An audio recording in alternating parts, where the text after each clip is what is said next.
Sejahtera, terima kasih karena bersama dengan saya di Nazilin Unity Channel.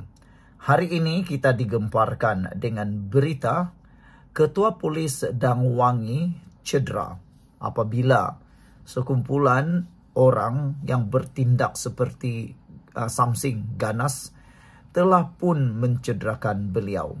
Dalam video yang tular di TikTok, di media sosial dan di mana-mana, kita dapat melihat Kepala Ketua Polis Daerah Dangwangi berdarah karena seakan-akan tak tahulah diumban dengan objek keraskah atau dipukul pun kita tak pasti sangat. Tapi yang pastinya ini akan menimbulkan satu tindak balas yang pasti besar dari pihak penguat kuasaan. Dan saudara-saudara sekalian, paling teruk sekali dalam video drama itu ada yang mengatakan pelakon paling berjaya di dalam insiden ini ialah Rafida. Kamu pun kenal siapa Rafida, menjerit-jerit di dalam video yang tular bersama dengan Ratu Naga. Ratu Naga pun ada di sana juga. Mereka menjerit mempertahankan hak. Tapi netizen kata, bukankah kamu sudah dapat pampasan? Kenapa masih bising lagi, kata mereka. Dan ada juga yang coba menularkan kononnya, yang datang berhimpun di sana itu sebilangannya adalah orang yang bukan penduduk asal di tempat kampung baru itu. Mereka kata, kenapa orang dari luar pun ada di sana? Tidak ada di rumah-rumah di sana pun tiba-tiba pula menyelit di tengah-tengah tuh. Apa tujuan kamu buat di sana, kata mereka. Dan rupa-rupanya ada seorang yang memberitahu maklumat bahwa beliau tinggal di tempat itu dan beliau kata pembangunan sudah seharusnya dimulakan karena ramai orang yang sedang menunggu rumah mereka diperbaharui. Akhirnya hari ini kita tahu cerita sebenar. Kampung Sungai Baru rupanya sedang dikosongkan. Ketua Polis Dangwangi cedera. Sebelum kita teruskan ulasan ini, jangan lupa tinggalkan komen Anda dengan tanda pagar Kami Sayang Malaysia. Sebelum itu, izinkan saya kongsikan dulu. Ini terapi imun Transovector for Life. Terapi imun yang meningkatkan daya imun badan kita sehingga 400%.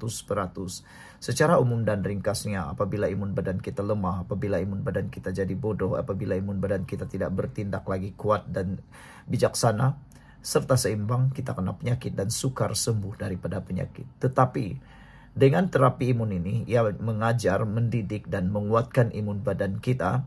Selain menyeimbangkan imun badan kita, apabila imun badan kita seimbang, kuat, bijaksana, imun badan itulah yang bertindak menghapuskan semua akar penyakit yang ada dalam tubuh badan kita.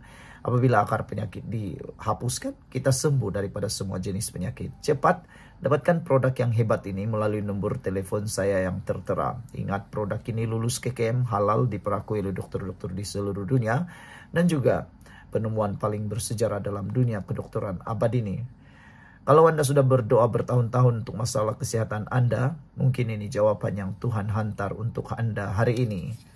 Kampung Sungai Baru sedang dikosongkan dengan kawalan ketat pihak berkuasa. Kerja-kerja pengosongan kediaman penduduk yang enggan berpindah dari Kampung Sungai Baru sedang dijalankan dengan kawalan ketat pihak polis. Tiada pihak dibenarkan memasuki kawasan berkenan tanpa pas khas termasuk media. Pihak polis mengawal ketat kawasan itu bagi mengelak provokasi dan sebarang kejadian tidak diingini. Kerja-kerja pengosongan yang dijalankan dipantau oleh pegawai mahkamah yang dikenali sebagai bailiff. Dalam pada itu, Ketua Polis Daerah Dangwangi, Assistant Commissioner Suzilmi Effendi Sulaiman telah mengalami kecederaan ketika operasi pengosongan kediaman. Suzilmi cedera di bahagian muka. Ia berlaku kerana kekecohan tercetus apabila beberapa penduduk cuba merempuh masuk ke kawasan operasi. Saudara-saudara sekalian, ramai orang yang mula mengecam tindakan orang yang ganas seperti itu. Kata mereka, kenapa mereka sampai berani mencederakan polis? Adakah mereka sebenarnya mahu menimbulkan kekecohan provokasi semata-mata? Dan lebih teruk lagi, kenapa baru sekarang orang-orang yang berpihak kepada pembangkang baru bising, padahal isu ini berlaku dan perkara ini sebenarnya berlaku semasa mereka memerintah. Dan netizen kata, pergi tanya kerajaan dulu yang memerintah, yang meluluskan pemajuan ini. Jangan marah dengan Anwar, kata netizen. Marah pada orang yang luluskan dulu, kata netizen. Jangan salahkan Anwar, kata mereka. Sekian dulu untuk kali ini. Jangan lupa tinggalkan komen Anda. Bye-bye. Salam sejahtera. Terima kasih karena bersama dengan saya di Nazilin Unity Channel.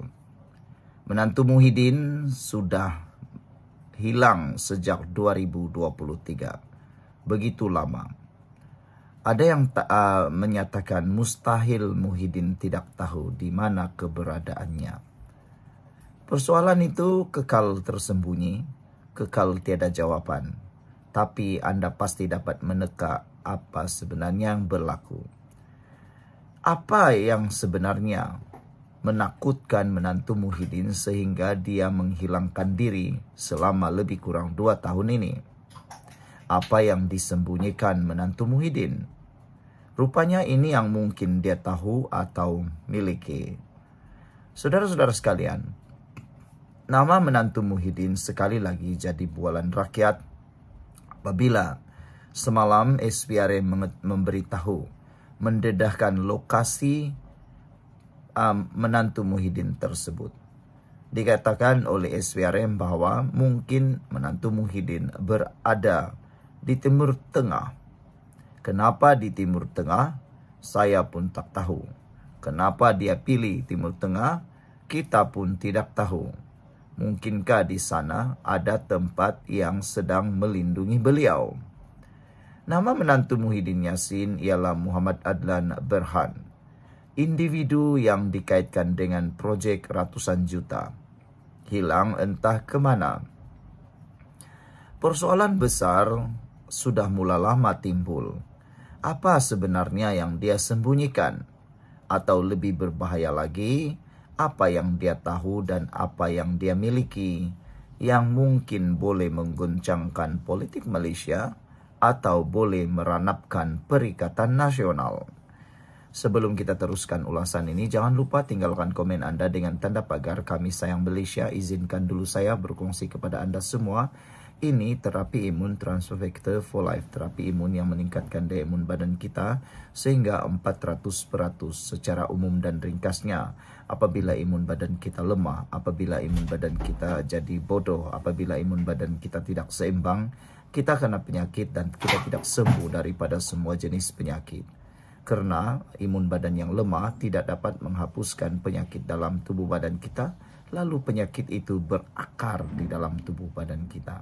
Tetapi apabila terapi imun ini mengajar, mendidik dan menyeimbangkan imun badan kita jadi kuat, bijak dan seimbang.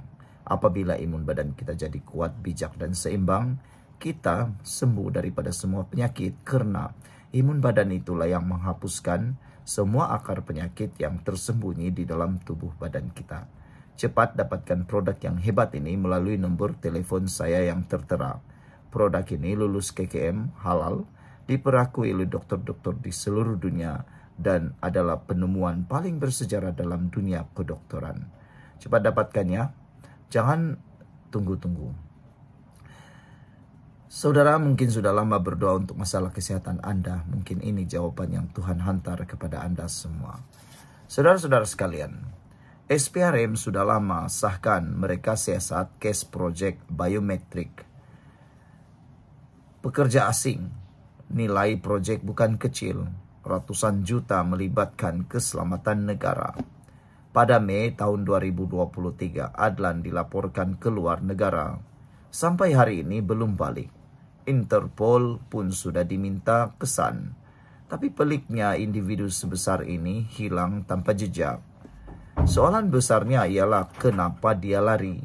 Kenapa tiada kesan langsung? Kalau dia benar-benar bersalah, adakah dia lari kerana takut? Atau kerana dia bawa sekali maklumat sulit yang tak boleh jatuh ke tangan pihak lain? Apa yang dia sembunyikan? Banyak spekulatif atau spekulasi muncul. Antara yang disebut-sebut, dokumen projek biometrik, kontrak senarai syarikat, hingga aliran wang. Nama besar politik. Bukan sahaja parti pembangkang, Mungkin juga tokoh kerajaan masa lalu ada yang terlibat atau terbabit. Ataukah antara yang disebut-sebut ialah akaun luar negara yang jejak duit yang mungkin dipindahkan ke pusat keuangan dunia. Kalau semua ini benar, maknanya Adlan menyimpan bom nuklir politik. Sesuatu yang boleh menjatuhkan reputasi bukan saja Muhyiddin, tapi ramai lagi tokoh-tokoh besar. Apa sebenarnya yang dia tahu? Bayangkan kalau Adlan tahu perincian dalaman projek biometrik. Dia mungkin tahu siapa yang melobi, siapa yang menerima komisen, siapa yang atur belakang tabir. Lebih bahaya, dia mungkin miliki bukti transaksi, email, file bank, dokumen tender. Kalau semua itu keluar, ia bukan sekadar kes rasuah. Ia boleh jadi skandal politik terbesar Malaysia. Saudara-saudara sekalian, inilah sebab ada yang percaya Adlan bukan sekadar lari. Dia mungkin dilindungi. Siapa yang melindungi beliau? Itu juga tanda tanya besar. Mungkin ada pihak luar yang mahu pastikan dia terus senyap. Apa kesan jika ianya terbongkar? Kalau benar dokumen atau bukti itu wujud, kesannya besar. Muhyiddin akan terpalit terus, bukan lagi sekadar dikaitkan. Parti beliau, Perikatan Nasional, boleh hilang kredibiliti di depan rakyat. Lawan politik akan guna isu ini sebagai senjata habis-habisan.